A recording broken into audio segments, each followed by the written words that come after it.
नमस्कार teachers and student, आप देख रहे हैं हमारा यूट्यूब चैनल स्कूल चले हम। यदि आप चैनल में नए हैं या पहली बार आए हैं तो प्लीज़ चैनल को सब्सक्राइब ज़रूर करिए एवं बेल आइकन को प्रेस करिए ताकि हमारे आने वाले अन्य वीडियो का नोटिफिकेशन आपको प्राप्त हो सके और आप हमारे पूरे वीडियो आसानी से देख सकें।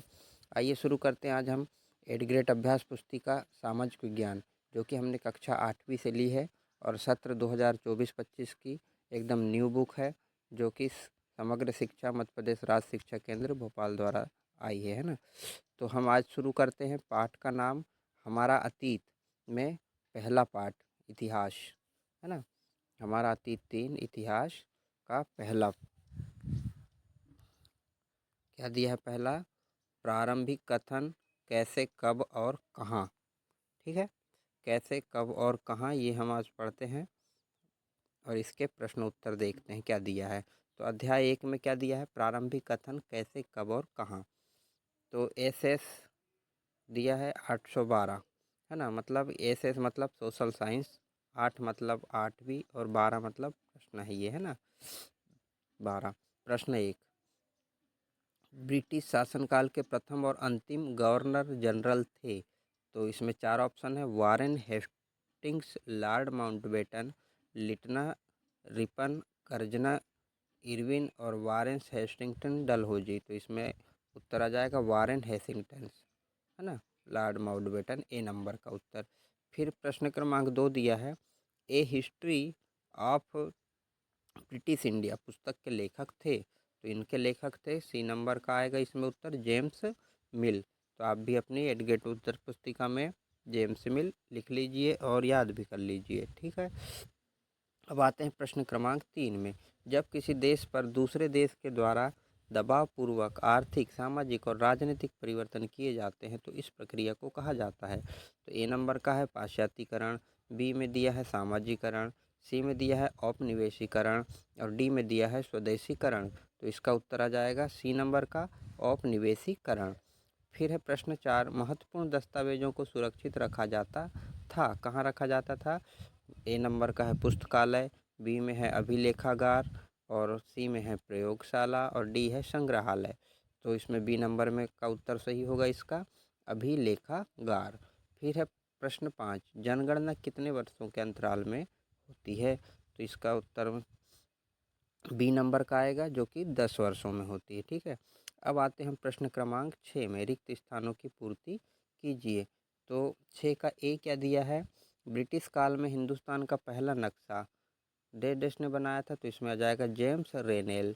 फिर है अर्थशास्त्री जेम्स मिल डेस का निवासी था, तो ये था स्कॉटलैंड का। फिर है भारत में रेलगाड़ी का प्रचलन डेस में शुरू हुआ, तो ये हुआ 1837 में है ना। फिर डी नंबर का है, ए हिस्ट्री ऑफ ब्रिटिश इंडिया में भारत के इतिहास को डेस भागों में बांटा गया है। तो इसमें आ जाएगा 3 भागों में बांटा गया है। ई नंबर का है, लॉर्ड वारेन हेसिंगटन सन 1773 में भारत के गवर्नर जनरल बने। ठीक, अब आते हैं हम प्रश्न क्रमांक 7 में, इतिहास के आधुनिक काल को विकास का युग क्यों कहा जाता है?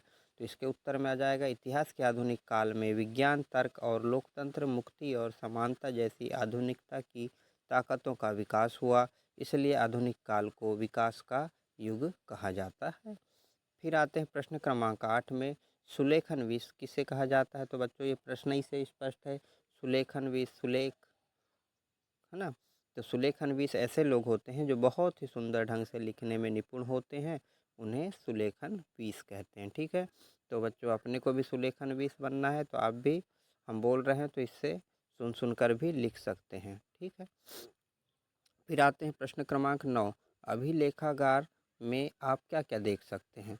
क्या क्या देख सकते हैं? अभिलेखागार में सरकारी दस्तावेज, प्राच्य अभिलेख, मानचित्र, गणमान्य व्यक्तियों के निजी अभिलेख, मोहरे इत्यादि हम देख सकते हैं। प्रश्न 10वां, इतिहास को तारीखों से क्यों जोड़ा जाता था? तो इसका उत्तर आ जाएगा, इतिहास को तारीखों से जुड़ाव का मुख्य कारण यह है कि किसी समय युद्ध और बड़ी बड़ी घटनाओं को ही इतिहास माना जाता था। यह इतिहास राजा महाराजा और उनकी नीतियों के बारे में होता था। फिर है प्रश्न क्रमांक 11, छपाई की तकनीक के प्रसार से जनता को क्या क्या लाभ हुए? तो इसका उत्तर आ जाएगा छपाई की तकनीक के प्रसार से संचार और पुस्तक उत्पादन में क्रांति आ गई। अखबार छपने लगे, महत्वपूर्ण लोगों की आत्मकथाएं स्थानीय बाजारों में बिकने लगीं, जनता विभिन्न मुद्दों से परिचित होने लगी, जिससे ज्ञान का प्रसार हुआ और लोगों में जागरूकता आई। तो ये हुआ छपाई का फ़ायदा। छपाई मतलब जो पेपर छपाई, पेपर मिल की बात, ठीक है। अब आते हैं प्रश्न क्रमांक 12 में, औपनिवेशीकरण से क्या आशय है? तो जब एक देश दूसरे देश के दबाव में से वहाँ राजनीतिक, आर्थिक, सामाजिक और सांस्कृतिक बदलाव आते हैं, तो इस प्रक्रिया को हम औपनिवेशीकरण कहते हैं या कहा जाता है, ठीक है।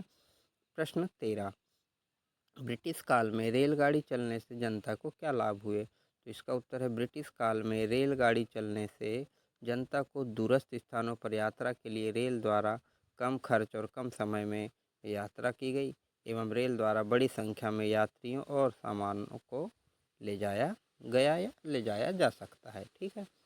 अब आते हैं प्रश्न क्रमांक 14 में, जनगणना द्वारा किस प्रकार की जानकारियाँ एकत्रित की जाती हैं? तो जनगणना के जरिए भारत के सभी प्रांतों में रहने वाले लोगों की संख्या प्रांतवार, जिलावार, गांववार, है ना, और उनके इलाके के, और इलाका मतलब कौन से इलाके में है और व्यवसाय की वो क्या करते हैं, इसके बारे में जानकारी एकत्रित की जाती है, ठीक है। अब आते हैं प्रश्न क्रमांक 15 में, जेम्स मिल द्वारा अपनी किताब में मुख्य रूप से किन बातों को उल्लेखित किया गया है?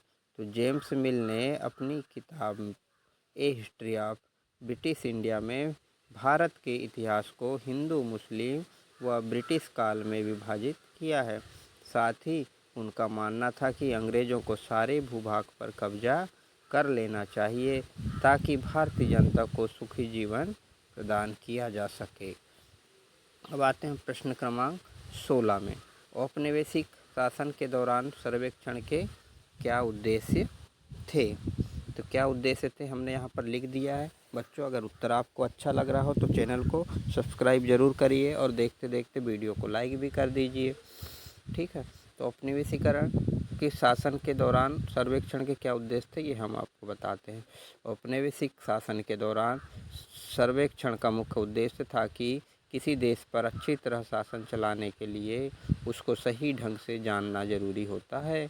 19वीं सदी की शुरुआत तक पूरे देश का नक्शा तैयार करने के लिए बड़े बड़े सर्वेक्षण किए जाने लगे।